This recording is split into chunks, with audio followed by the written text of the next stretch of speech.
Good morning, dear students. How are you all? So, students, these days we are learning about communication. In our last class, I mean to say in our ninth class, we have read about communication. You all know what is communication, what are the different types of communication, how can a communication can be effective and all.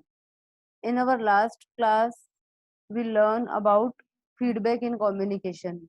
So now you all know what is feedback. Okay, how is it necessary for a effective communication, the cycle of our communication. So students, you know what is communication and what is a effective communication. Effective communication क्या है? जिसके अंदर sender और receiver दोनों क्या कर पा रहे हैं? सेंडर मैसेज को सेंड कर रहा है, एनकोड कर रहा है, okay.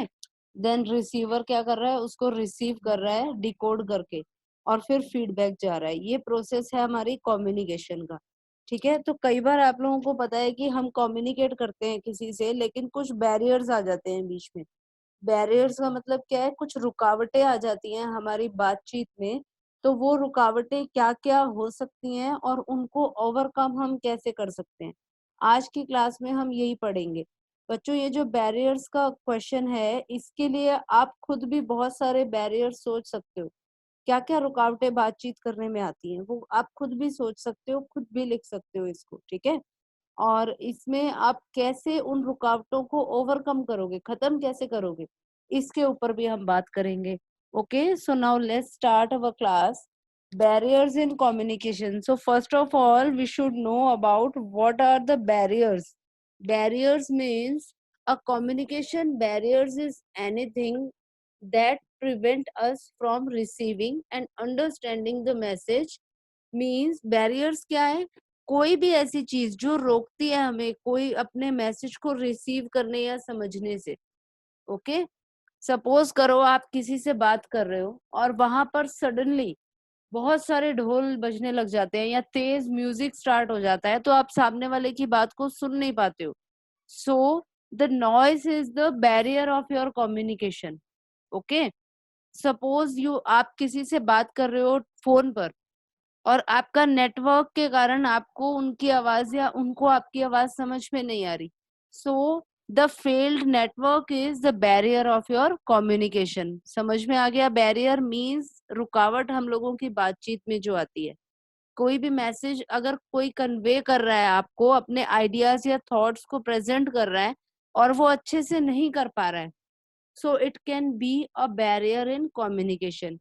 So the barrier is the interfere or block the message you are trying to send. Barriers क्या करते हैं? दे कैन इंटरफेयर, या तो वो इंटरफेयर कर सकते हैं या क्या कर सकते हैं? ब्लॉक कर सकते हैं आपके मैसेज को जो आप भेजना चाह रहे हो। इंटरफेयर कैसे हुआ? हम बात कर रहे हैं और सडनली कहीं से नॉइस आ रहा है, हम अच्छे से बात नहीं कर पा रहे, दिस इज इंटरफेयर। और हम कॉल कर रहे हैं, हमारा नेटवर्क के कारण कॉल लॉस्ट हो गई, this is the block of the message. Okay, so these are the communication barriers. अब बैरियर्स हो कौन कौन से सकते हैं? एक टाइप तो आपको मैंने बता दी, नॉइस। और कौन सा बैरियर हो सकता है? आज हम इस पे जनरल बात करेंगे। आपको रिटन मटेरियल मैं प्रोवाइड कर रही हूँ बच्चों, पीपीटी की फॉर्म में आपके पास आता है, आप उसको बुक अपनी नोटबुक में लिखना। ओके, अब आज हम क्या कर रहे हैं? जनरल बात करके इस टॉपिक को समझने की कोशिश कर रहे हैं। सबसे पहला लैंग्वेज बैरियर। ओके, सपोज आपको किसी से बात करनी है, अपनी बात को किसी के सामने प्रेजेंट करना है, लेकिन सपोज वो कोई साउथ इंडियन है जिसको कि हिंदी नहीं आती। So can you convey your message to him? No, it is not possible to understand for him also. समझ आ रहा है आपको कि अगर आप किसी से बात कर रहे हो, कोई बंदा है जो साउथ इंडियन है और वो आपकी बात को समझ नहीं पा रहा, उसको आपकी भाषा नहीं आती, सो it can be a barrier. और अगर हम भाषा में क्या कर रहे हैं कि कुछ ऐसे वर्ड्स को यूज कर रहे हैं, ऐसे इररिलेवेंट वर्ड्स या लैंग्वेज यूज कर रहे हैं, या मेरी भाषा जो है वो क्लियर नहीं है, तो हम समझ नहीं पाएंगे, होता है ना। सो it can be a barrier. अब कई लोग हैं जो क्लियर बात नहीं कर पाते, बोल नहीं पाते, उनकी भी बात हम अच्छे से समझ नहीं पाते, सो ये एक बैरियर हो सकता है, लैंग्वेज का barrier. Second is inappropriate emotions. Inappropriate emotions क्या है? सपोज कि दो लोगों में लड़ाई हो गई, एक बहुत गुस्से में है और दूसरा ट्राई कर रहा है उसको समझाने की, तो क्या उसको उस टाइम में समझा पाएंगे? No, because there anger can be a barrier between our communication. So we should wait for the time so that the other person can calm themselves, then we can express our message to him. समझ रहे हो कि आप क्या कर रहे हो? Inappropriate emotions के टाइम पे हम बात ना करें। कोई इंसान है बहुत ज्यादा दुखी है, सपोज उसको कोई परेशानी है, वो दुखी है, और आप उससे अपनी बातें कर रहे हो, तो क्या वो समझ पाएगा? नो, बिकॉज वो इमोशनली अपसेट है, जो उस चीज को नहीं समझ पाएगा। ठीक है। फिजिकल चैलेंजेस क्या आते हैं? सपोज कोई डिसेबिलिटी है, किसी को हियरिंग डिसेबिलिटी है, कोई बंदा है जो सुन नहीं सकता, और आप बोलकर अपनी बात उसको बार बार समझा रहे हो, तो क्या वो समझ पाएगा? No, it can be a barrier.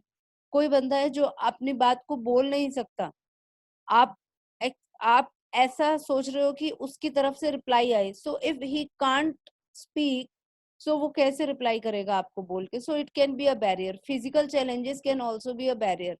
Cultural and language differences. Cultural differences भी बहुत आते हैं बच्चों। अब हमें हमारा कल्चर पता है, अगर कोई बाहर से आकर और हमें अपना कल्चर सिखाएगा तो हम लोग उस चीज को अच्छा नहीं मानते, है ना? सो हमें क्या अच्छा लगता है? हमारा कल्चर। तो एक कल्चर भी बैरियर का काम करता है। ठीक है। जैसे आप फॉर एग्जांपल ले सकते हो, बहुत सारे लोग ऐसे हैं जो प्योर वेजिटेरियन है, और बहुत सारे लोग ऐसे हैं जो नॉन वेजिटेरियन भी हैं। सो अगर एक नॉन वेजिटेरियन पर्सन वेजिटेरियन को उसके बेनिफिट्स बताना शुरू करे और कहे कि नहीं, तुम्हें भी नॉन वेज खाना चाहिए बिकॉज उसके ये बेनिफिट्स हैं, तो क्या वो मानेगा उसकी बात? नो, बिकॉज कल्चरल डिफरेंसेस आएंगे बीच में, है ना? सो कल्चरल डिफरेंसेस भी एक बैरियर हो सकते हैं अपनी बात को प्रॉपर वे में दूसरे को समझाने में। ठीक है। Next, physical barriers. Physical barriers तो है ही। सपोज कि आप एक जगह बैठे हो, कोई बंदा नेक्स्ट रूम में बैठा है, आप यहाँ से चिल्ला के बात करके उसको समझाने की कुछ कोशिश कर रहे हो, so distance can be a barrier between two both of you. Okay. Distance के साथ साथ लोकेशन। लोकेशन मींस अगर आप बाहर रोड पे खड़े होके बात कर रहे हो, डिफरेंसेस आएंगे, बिकॉज वहां शोर होगा, गाड़ियों का हॉर्न बज रहा है, कभी वो हॉर्न तेज हो रहा है, कभी बिल्कुल साइलेंट है। सो उस टाइम में क्या होगा? वो बैरियर होगा, प्रॉपर मैसेज डिलीवर नहीं होगा, है ना? सो फिजिकल बैरियर्स होते हैं, तभी तो आप लोगों को पढ़ाई, क्लासरूम, स्कूल्स क्लासरूम क्यों बने होते हैं? इसीलिए, बिकॉज एक एनवायरनमेंट ऐसा मिले जहां पर आप सेपरेटली बैठ के सिर्फ पढ़ाई, मेंटली प्रिपेयर होके आते हो आप स्कूल में कि मुझे पढ़ना है। आपको पता है, if you are in your classroom and teacher is in front of you, so आप क्या करोगे? वहां पर पढ़ाई करोगे, तो आप मेंटली प्रिपेयर हो, और एनवायरनमेंट आपको ऐसा प्रोवाइड किया जाता है जिससे आप पढ़ाई कर सको, है ना? सो फिजिकल एनवायरनमेंट जो है वो कम्युनिकेशन में बहुत मैटर करता है। Next point is perception. Perception का मतलब क्या है बच्चों? इसको एक सिंपल एग्जांपल से मैं एक्सप्लेन करूंगी आप लोगों के लिए। सपोज कि आपने कभी बाइक चलाने की सोची या स्कूटी चलाने की सोची, और आप गिर गए। ओके। और ये सिर्फ सपोज करना है, ऐसा नहीं हो कभी भी, बट जस्ट सपोज इट। ऐसा हुआ कि गिर गए और हमारे साथ जो हमारा फ्रेंड था उसको बहुत ज्यादा चोट लग गई। ओके। सो आपने उसके बाद स्कूटी नहीं चलाई, पर अगर कोई भी पर्सन आपको स्कूटी चलाने के लिए मोटिवेट करे कि नहीं तुम चलाओ, यू कैन डू दिस, तुम चलाओ, लेकिन आपके मन में क्या फिक्स है? आपने अपनी परसेप्शन क्या बना रखी है? नहीं नहीं, इससे तो चोट लग सकती है। सो वो जो आपकी परसेप्शन है, आपको कम्युनिकेशन करने वाले जो पर्सन है उनकी बात समझने में बैरियर का काम करेगी। हमने मन में जो डिसाइड कर लिया होता है ना, हम उसी पे चलते हैं। अगर हमें कोई वो चीज समझाने की कोशिश करता है तो इजीली हम मोल्ड नहीं हो पाते। This is the perception barrier. कौन सा बैरियर है ये? The perception. ओके। यानी परसेप्शन मतलब जो हमने अपनी परसेप्शंस बना ली, हम लोग उसी पे चलते हैं, हम लोग इतनी जल्दी उसको चेंज नहीं कर पाते। ठीक है। और क्या है? Lack of attention. Yes, this is the main point of barrier. हम लोग क्या करते हैं? पढ़ा रहे हैं, क्लास में हम पढ़ रहे हैं, कोई एक अगर बच्चा अटेंटिव नहीं है क्लास में, वो ध्यान नहीं देगा अपने टीचर की बातों का, so it can be a barrier in communication. So the lack of attention can also be a barrier in communication. uh, by this barrier we get distracted so easily. Okay, and if a listener get distracted, so it can be a barrier in communication. So students, today we learn about barriers in communication. We have many barriers, we will recall it again. First is language, second is inappropriate emotions, and the third is physical challenges. Cultural and language differences, physical barriers मैंने बताया आपको, हमारा physical setup कैसा है, कहाँ बैठकर हम बात कर रहे हैं, this is also a point. Okay, perception and the lack of attention.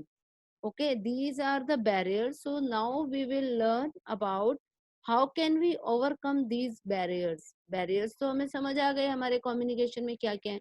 अब हमें उनको ओवरकम कैसे करना है, खत्म कैसे करना है उन सब बैरियर्स को. We should be well prepared for the communication. Yes, this is the main point. जिसको कम्युनिकेट करना है और जिससे करना है उसको वेल प्रिपेयर होना चाहिए, उसको अच्छे से समझ आना चाहिए कि मुझे क्या बात करनी है. पहले से अपनी प्रिपरेशन करके रखनी चाहिए, बात दिमाग में सोच के रखनी चाहिए, तब प्रेजेंट करना चाहिए. We should communicate in simple language. ये सिंपल लैंग्वेज का मतलब क्या है, that can be easily understood by the receiver. जिसको रिसीवर आराम से समझ सके, ऐसी भाषा का यूज करना चाहिए. ओके, सपोज कि हाँ, आप कहीं पर हो, बात करना चाह रहे हो किसी से, आपको नहीं आती पंजाबी लैंग्वेज बिल्कुल बोलनी, बट सामने वाला सिर्फ उसी लैंग्वेज में बात कर रहा है, सो क्या आप उसको समझ पाओगे? नहीं. सो हमें अपनी लैंग्वेज के साथ साथ अपने रिसीवर की लैंग्वेज को भी ध्यान में रखना चाहिए और सिंपल वर्ड्स को यूज करना चाहिए जो रिसीवर समझ पाए. ओके, तभी आप देखते हो एक टीचर जब आपको क्लासरूम में पढ़ाता है तो वो क्या करता है, वो बाइलिंगुअल होके पढ़ाता है, वो इंग्लिश भी बोलेगा, वो हिंदी भी बोलेगा. We should try to speak in both of the languages so that you all students can easily understand it. we try to use very simple words that you can easily understand. Okay, third is a good environment. Yes, ये तो है ही बच्चों. जब हमें physical factor को, अगर physical barrier को खत्म करना है तो एक गुड एनवायरनमेंट हमारे पास होना चाहिए. एक मतलब साइलेंट एनवायरनमेंट होना चाहिए जहाँ पर हम अच्छे से कम्युनिकेट कर सकें. We should control our emotions. Yes, अपने इमोशंस को, सेंडर और रिसीवर दोनों को कंट्रोल में रखना चाहिए. सपोज कि आप किसी को कोई बात कहना चाह रहे हो पर आप बहुत ज्यादा गुस्से में हो, आप बहुत चिल्ला के गुस्से में और स्पीड में अपनी बात कह रहे हो, क्या सामने वाला समझ पाएगा? नो. तो हमें क्या करना चाहिए, we should control our emotions and then we should present what we want to say. Okay, to overcome cultural differences. Cultural differences को खत्म करने के लिए हमें क्या है, एक दूसरे के कल्चर को रिस्पेक्ट करना आना चाहिए और एक दूसरे के कल्चर के बारे में पता भी होना चाहिए. अटेंशन प्रॉब्लम के लिए तो आप सबको पता है, we should be attentive. Communication में अटेंटिव होना चाहिए. ये नहीं कि बात यहाँ हो रही है, हमारा ध्यान कहीं और है, हम ध्यान ही नहीं दे रहे, सामने वाला बोलता जा रहा है. सो it can not be a effective communication. Okay, और जो हमने परसेप्शन की बात की थी, सपोज वही एग्जांपल दोबारा उठाते हैं, बाइक वाला या स्कूटी वाला. सपोज आप कह रहे हो, नहीं मुझे तो डर लगता है, मैं तो दोबारा चलाने नहीं वाला, मेरे साथ तो ऐसा ऐसा हो गया था, मेरे फ्रेंड को तो बहुत चोट आई थी. और आपके सामने उसी फ्रेंड को लाके खड़ा किया जाए और कहें, देखो आज ये तो बहुत अच्छे से बाइक चलाता है, ये तो स्कूटी चला रहा है, चोट तो इसे लगी थी बट अब इसने क्या किया, ओवरकम किया और ये कर रहा है. तो वो क्या होगा, आपके लिए एज अ रोल मॉडल खड़ा होगा और आपको लगेगा, यस अगर वो कर सकता है तो मैं भी कर सकता हूँ. Okay, so this is the way to overcome the perception and prejudice barrier. Okay, so आप कैसे कर सकते हो, कोई रोल मॉडल प्रेजेंट करके, किसी के बारे में बताकर या उसको आराम से उस चीज को समझाकर हम क्या कर सकते हैं, इस बैरियर को हटा सकते हैं. So students, today we learn about the barriers of communication. What is a barrier in communication, what are the different types of barriers that can be in a communication, and how can we overcome from these barriers. Okay, आप लोगों के लिए task क्या है, आपको अपनी notebook में इनको लिखना है. फर्स्ट क्वेश्चन आप लिखना, what do you mean by barrier in communication. Second, आपको मैंने हेडिंग्स डाली हैं हर एक स्लाइड के ऊपर, सेकेंड है barriers in communication, and third is how to overcome from this barrier of communication. Okay, so आपको ये 3 क्वेश्चन की फॉर्म में, क्वेश्चन आंसर की फॉर्म में इनको नोट डाउन करना है अपनी नोटबुक के अंदर। वीडियो को देख लेना, अगर कोई कंफ्यूजन हो you can ask it. Okay, thank you students.